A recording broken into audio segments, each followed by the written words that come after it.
माऊली तू माऊली जगाची, विठू माऊली तू माऊली जगाची, माऊलीत मूर्ती विठ्ठलाची.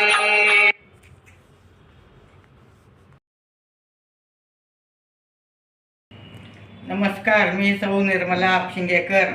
आज आपणास नाचणीच्या पिठाचे उत्तप्प्याची रेसिपी सादर करणार आहे. 2 वाट्या नाचणीचं पीठ घेणे, 2 वाट्या रवा घेणे, अर्धी वाटी बेसन घेणे आणि 1 वाटी दही घेणे, ताजं दही घेणे. तुमच्याकडं ताक असलं ताक घेऊ शकता, दही असलं दही घेऊ शकता. 1 टमाटा बारीक चिरून घेणे, 1 कांदा चिरून घेणे, पुदिना चिरून घेणे, कोथिंबीर पण बारीक चिरणे, आलं लसणाची पेस्ट घेणे, ओवा घेणे, धन्या जिऱ्याची पावडर घेणे आणि 1 काकडी खिसून घेतलं आहे. आता आपण प्रथम दह्यात बेसनचं पीठ घालत आहोत. त्यावर थोडी हळद घालणे. हळदीमुळं छान कलर येतं. आणि आता लाल मिरची घालत आहे. तुम्ही हिरव्या मिरच्याची पेस्ट घालू शकता.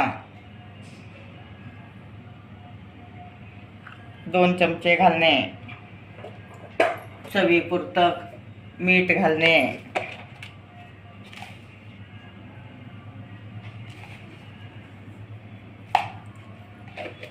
आता आपण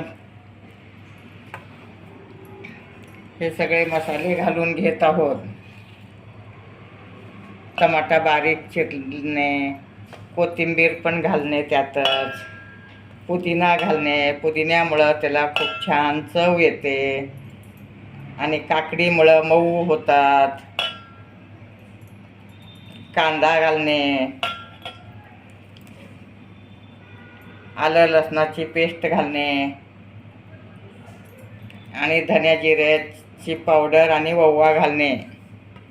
ओव्यामुळं खूप छान चव येते. दाताखाली ओवा आला की खायला खूप छान लागतं आणि पौष्टिक उत्तप्पा आहे. नाचणीचं पीठ आपण जास्त खात नाही, त्यामुळं तुम्ही उत्तप्पा करून खाऊ शकता. आता आपण हे सगळं एकत्र कालवून घेत आहोत. दह्यात एकत्र बेसन कालवून घेतलं आहे. खूप चविष्ट होतात दह्यामुळं. आता आपण नाचणीचं पीठ घालत आहोत.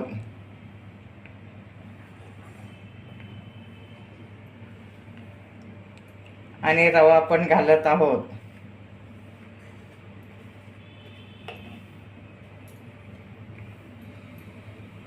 रव्यामुळं खुसखुशीतपणा येतं, त्याला घशाला चिटकत नाही.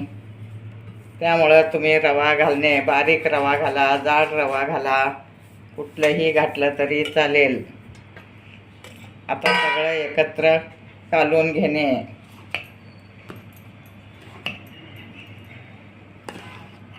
आता पाणी घालत आहे मी.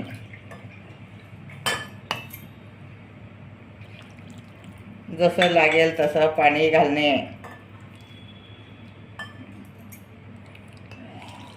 आधी 2 वाट्या पाणी घातलं आहे.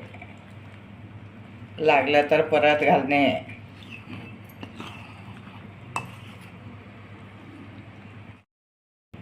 आता आपलं पीठ छान कालवून झालं आहे. त्याला 10 मिनिट असंच झाकून ठेवणे. आता आपलं पीठ छान भिजलं आहे. तवा पण तापला आहे. तव्याला थोडं तेल लावून घेणे.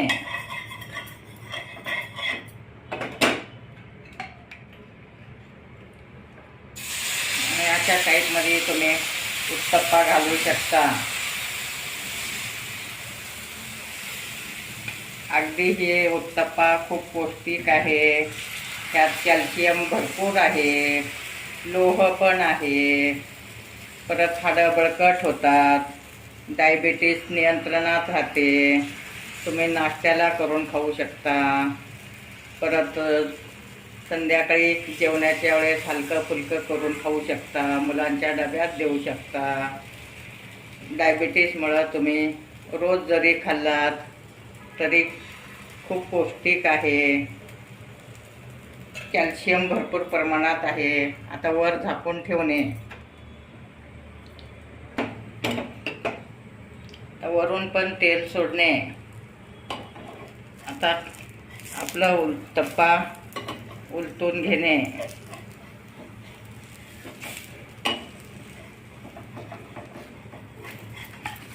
अशा टाईपमध्ये तुम्ही घरच्या घरी करू शकता.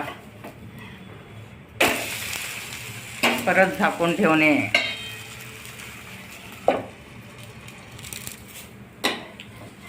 आता आपलं उत्तप्पा तयार आहे. मागे पण छान शेकलं आहे, तुम्ही पाहू शकता. आता काढून घेणे. आता नाचणीचा उत्तप्पा तयार आहे. गरमागरम शेंगदाण्याची चटणी, दही याच्यासोबत खाऊ शकता तुम्ही. अगदी तसंच जरी खाल्ला तरी पौष्टिक उत्तप्पा आहे. ज्यांना डायबिटीस आहे त्यांनी दररोज जरी नाश्त्याला करून खाल्ला, डायबिटीस नियंत्रणात राहते. हाडे बळकट होतात, रोगप्रतिकार शक्ती वाढते आणि बाजारात नाचणीचं पीठ तयार मिळतं. तुम्ही घरच्या घरी आणून करू शकता. माझे व्हिडिओ लाईक, शेअर, सबस्क्राईब करा.